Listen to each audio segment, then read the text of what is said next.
All right, welcome back to the World Cup, the ultimate World Cup of books. We have had a uniform change. We are now represented by the MLS and whatever this is. So we have a uniform change because we have now cleared the group stages. I know there was some controversy. I know there were some surprise events. We even had a penalty kick to knock out two competitors. It was such a dramatic result that I had to eat the penalty kicks to get over it, take revenge, because that was just dramatic. So let's get into it. We are now into the best of 16. So we still haven't really won the group. We've had 2 matches in each group. Now we need the group winner. So let's start with Group A. So we're back with Group A, and in Group A, the previous winner, Czech Republic, now is going against Scotland. So to remind you, Czech Republic is being represented by Milan Kundera, the prime, most famous Czech Republic author. I actually do believe he won the Nobel Prize, if I remember that fact correctly. So yeah, we have a top of a top. Czech Republic is getting represented by a major author. So we have Milan Kundera, represented by his book Ignorance. And we are going against Robert Louis Stevenson, Strange Case of Dr. Jekyll and Mr. Hyde. And I am going to go right away and tell you the winner of this one. It's Czech Republic, Milan Kundera. And why is that? It's because although Dr. Jekyll and Mr. Hyde is a prime book that really created, I don't know, it's a book so represented in modern pop culture, like the idea of Dr. Jekyll and Hyde having two faces to one person. It's a very common theme. It's a huge theme. So in terms of that, this book has a huge base of influence. But when it comes to actual prose, and when it comes to actually good writing is subjective, but good writing, and able to really reflect on slightly more complex emotions and less, Strange Case of Dr. Jekyll and Mr. Hyde, it's kind of obvious. People have two sides to either side, and I would say that's an easier thing to describe compared to Milan Kundera and the emotions that he goes through. So Czech Republic is going to win this for me. Kundera moves on. So that means we are in Group B, where we have Germany versus Egypt. Not a matchup I think a lot of people expected, because we did have USA in this group, but Germany moved on via penalty kicks. Don't forget, USA had Cormac McCarthy representing them. And what won is actually a romance. Exactly. Acte de Triomphe by Erich Remarque won. And the whole reason we had to go to penalty kicks to begin with is because how do you compare a dystopia versus a romance? You can't. They're just two different genres. So you could argue for both sides. So that's why we had to go to penalty kicks. And penalty kicks decided that Germany was going to go ahead. I know. I mean, you could tell yourself, yes, if it had been All Quiet on the Western Front, then maybe you could understand Germany pulling through, but a romance book. But you know what? That's the cruelty of the World Cup and penalty kicks. The right team does not always win. I think we know what I'm talking about. I think we know what I'm trying to say with that, especially for a certain team that I follow, and then the other team that I follow, which is the team that, represents the country I live in right now. But that's besides the point. So Germany, Arc de Triomphe versus Alifa Rifaat's From Egypt, Distant View of a Minaret and Other Stories. And we are going to go with Egypt. Egypt is winning this round. And why does Egypt win this round? Because it's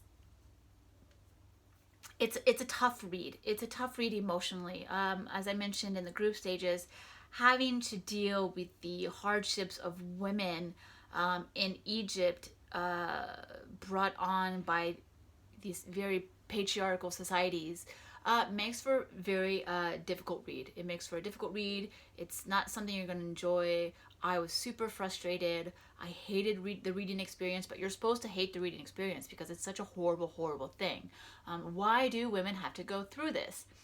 And I think it's an issue that should be read more, that needs to be read more, and that needs to be understood more, versus just a simple love story. A love story that I really enjoyed and I liked, but the representation of emotions and the writing ability as well. I think Alifa Rifaat's writing was also quite superb, was quite wonderful. So Egypt is going to win this round. Egypt is going to pull ahead against Germany. Something you would never see in World Cup of soccer. At least we don't know. We don't know. I mean, maybe someday. But in any case, let's move on to Group C, where we had England beat South Korea, and Peru, a surprise winner against Gabriel Garcia Marquez, which I bet a lot of you guys thought was going to win. But no, Mario Vargas Llosa pulls in with this one. So now we have a huge battle. We have England's A Tale of Two Cities by Charles Dickens versus Captain Pantoja in the Secret Service by Mario Vargas Llosa. Ooh, this is a tough one. This is a tough one. For me, oh gosh, this is a tough one. A Tale of Two Cities by Charles Dickens versus Captain Pantoja in the Secret Service by Mario Vargas Llosa. I really don't even know where to start with these two. I don't know where to start.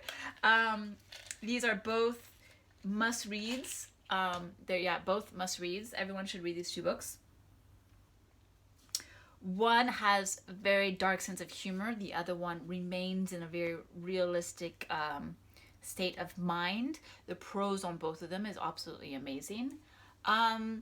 They're both greats in their countries, and they represent that country very well. Charles Dickens has a very recognizable English style. Mario Vargas Llosa also has a very recognizable style. It's and the story, I mean, yeah, it's about hardship due to revolt in both countries, but it's slightly different with a slightly different focus. Tale of Two Cities, I think, definitely puts the hardship more in the foreground, while Vargas Llosa is definitely more in the background. But I think Vargas Llosa is not better, but has a better opportunity to show the sort of humorous contradiction that comes from certain situations when you're at war, when you're revolting, when you're in this fighting environment. So it's really hard. So because of that, this is going to go down to penalty of kicks as well, because you can't compare. We could talk all day about these two books, but they're just not comparable. So I have blue and pink and a hair in my hand. We are going to give Dickens blue. So I'm shaking, and I'm going to let one drop, and I don't know what dropped. Pink dropped.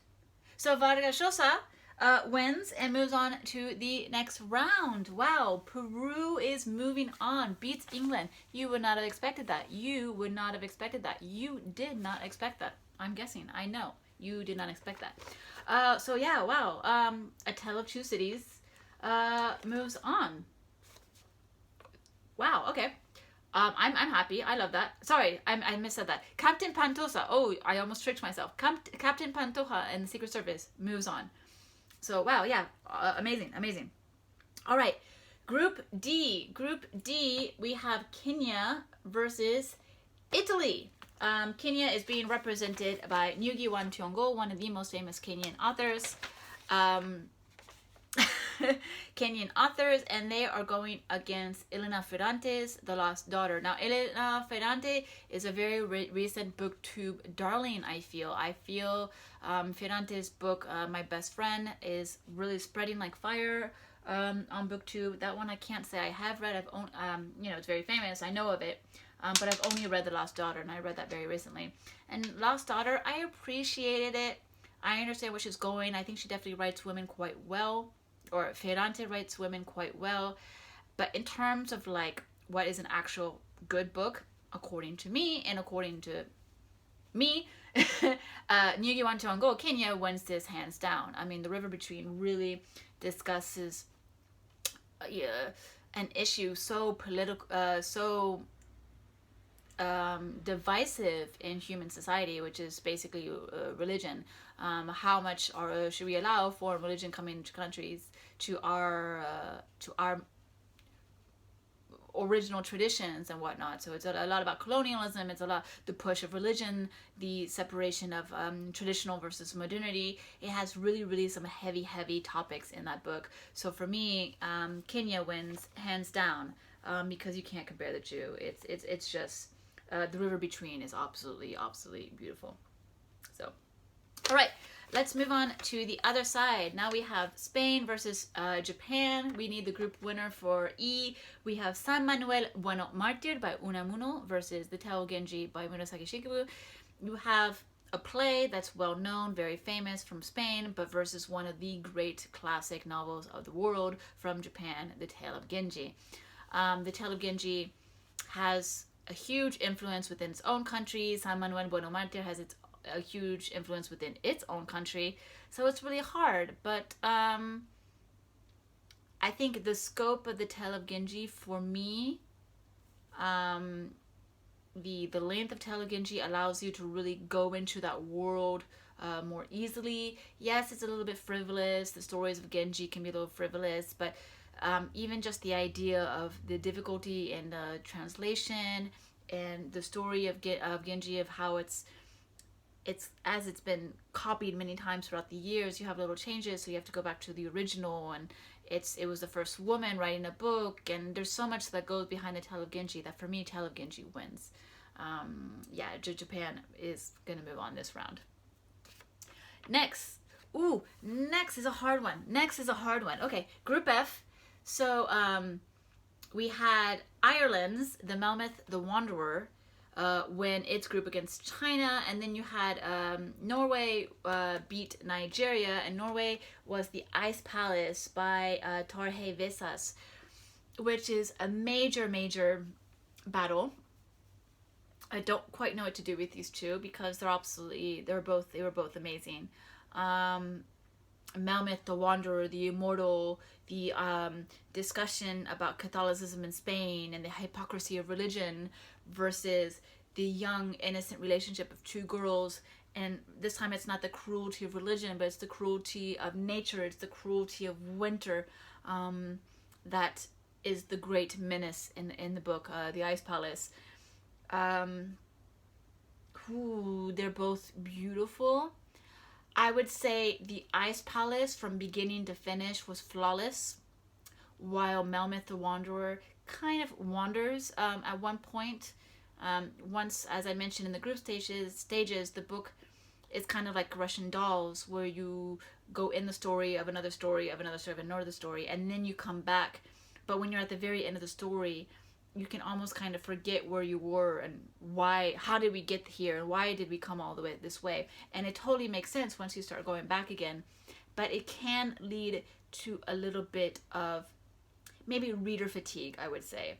While The Ice Palace, for me, I mean, it's due also to the fact that it's a much shorter book, but I do think The Ice Palace was perfect from beginning to end. Both are easily recommendable, but Melmoth the Wanderer definitely is more gothic in nature, and I think a lot of people have this strange antagonism towards gothic literature, which might make them not pick it up. But this is not about you or those people. It's about me and my decision. The Ice Palace versus Melmoth the Wanderer.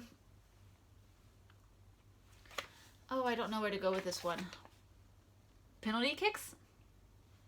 Penalty kicks. Yeah, penalty kicks. Where did the pink one go? I haven't eaten it. I lost my... Oh, here it is. Okay. We're gonna go for blue for the Ice Palace because of ice and water.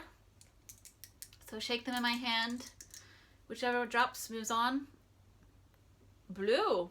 So blue dropped, so the Ice Palace is going to beat the Melmoth Wanderer and move on. I kind of was leaning into that direction, to be honest. I was kind of feeling that. But yeah. Okay. I'm happy with that decision. I'm happy with that decision. So Ice Palace is moving on. Let's move on to Group G, where we have Canada versus Vietnam. Major, major, major book coming out of Canada. The Handmaid's Tale by Margaret Atwood versus Roman sans titre, the novel without a title, by Jekyll Thuong. I'm going to give it to Handmaid's Tale. Handmaid's Tale has a reach that you cannot compete against. It's so, that book just is just so, you always come back to it. You always come back to it. Society always comes back to it. It keeps being proven right in every single way, and you just can't escape the Handmaid's Tale. So that is without a doubt the winner of this round. It's just, you can't escape it. It's just, it is what it is. Then we have the final group. We have Group H, Austria. I fixed the Australia versus Austria bit. So we have Austria that beat Mexico, and then we have Portugal, which beat Brazil. This was a huge matchup between Machado de Assis and Jose Saramago. Portugal won, and now we're in another battle. Group G and H are tough. Group G and H are tough. So now you have my favorite, one of my favorite authors, Stéphane Zweig. You have 24 heures de la vie d'une femme, 24 hours in the life of a woman, competing against Portugal's Jose Saramago, who wrote Blindness, which I read in French, so I read it as L'Aveuglement. But yeah, 24 hours in the life of a woman versus Blindness. This is another tough one because, again, Stéphane Zweig really puts you into these worlds and emotions, especially emotions that are on the darker side, or the emotions that you don't want to admit that you have. Sometimes they're the emotions that you're blind to and you don't realize that you do have, but they're very human emotion, and they're very, it's not as simple as I love him because he's good, or he should love me because I'm good. It's very much, I'm enamored with this man I don't really know, and these are all the emotions that I'm going to go through in these 24 hours upon meeting this man, which, might seem like, a man is writing about this woman, what does he know about? But the thing is, I'm sorry, but those are true feelings. As a woman, I definitely have experienced these frivolous feelings, and I think men have experienced these frivolous feelings too. Just because you're this or that doesn't mean you're immune to frivolity. It doesn't mean you're immune to the silliness, the hypocrisy of certain emotions. And it's okay to be weak. If you consider that to be weak, it's okay to be weak, and it can be kind of fun. I mean, who hasn't sort of fallen head over heels over someone and then realized later, actually maybe he or she didn't really deserve it. That's perfectly fine, and that's perfectly human nature. And I think Stéphane Zweig is very, very good at depicting that kind of emotion. But then you're pitting that against Jose Saramago's Blindness, which is this incredibly written book about the downfall, how easily society fails and falls when people lose one of a very huge aspect of themselves, and in this case it's their vision, their eyes. What happens when a society is left to fend for themselves with no pressure, and how quickly does morality and the sense of humanity fail? And then once it does fail, can we pick it back up? Can we become human again? Or when can we go back to what we were before once we've fallen to a certain degree? And so you have very, very, it's very hard, because life of a woman is very much about an individual, while Blindness is very much about a society. They both have female protagonists, but while the protagonist of the Stéphane Zweig book is very much kind of frivolous and kind of goes with 24 hours, I'm enamored with this man, it's frivolous, but Blindness, you have a very strong female main character. She's the rock of the book. She's the whole reason.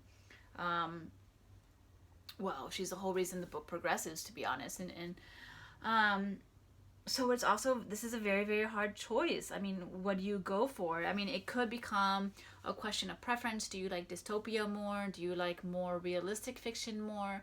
But I don't think you can even ask that for this.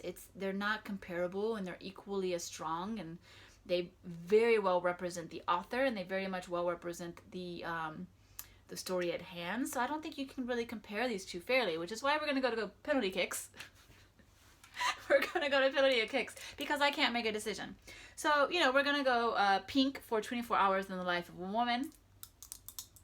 And whichever drops becomes the winner. Blue dropped.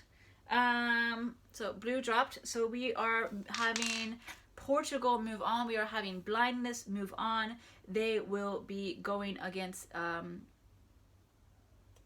the winner of Group G, which will be very fascinating, which I will be doing in our next video. So come back where we will be doing the quarterfinals and hopefully the semifinals and finals in the same video. We'll see, we'll see. These videos are kind of long, but it's been fun and I'm enjoying myself, so I'm going to keep going. So see you in the quarterfinals. Bye!